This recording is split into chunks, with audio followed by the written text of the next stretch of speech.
அதாவது இந்த சாதி, குலம், கோத்திரம் இது எல்லா சமுதாயங்கள்லையும் இருக்குது.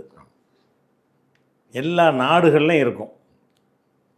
ஆனால் இஸ்லாத்துலையும் இருக்காண்டா இருக்குது. நபிகள் நாயகமே குறைஷிங்கிற ஒரு கோத்திரத்தை சேர்ந்தவங்களாக இருந்தாங்க. இனிமேல் குறைஷின்னு எங்களை சொல்லாதீங்க அப்படிலாம் அவங்க டிக்ளேர் பண்ணலை. எல்லா இனத்தவர்களும் குலத்தவர்களுமே இருந்தார்கள். இதை குர்ஆன் கூட அனுமதிக்க தான் செய்கிறது. குர்ஆனில் எப்படி இருக்குன்னு கேட்டால், மனிதர்களை உங்களை ஒரு ஆண் ஒரு பெண்ணிலிருந்து படைத்திருக்கிறோம்.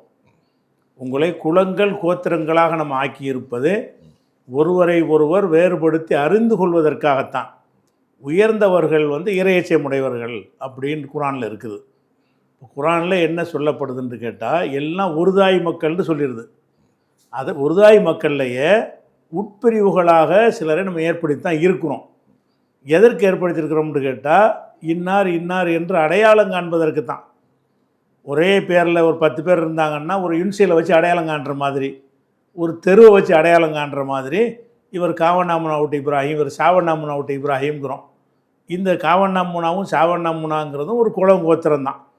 அந்த மாதிரி உள்ள விஷயம் இருக்கான்னா இருக்குது. இஸ்லாம் மார்க்கத்தில் இருக்கிறது. இஸ்லாம் அதை தடுக்கலை. ஆனால் ஒரு குலத்தில் பிறந்ததுனால ஒருத்தன் ஒசந்தவன் தாழ்ந்தவன்கிற அந்த பேசிக்கு மட்டும்தான் தடுக்கப்பட வேண்டியது.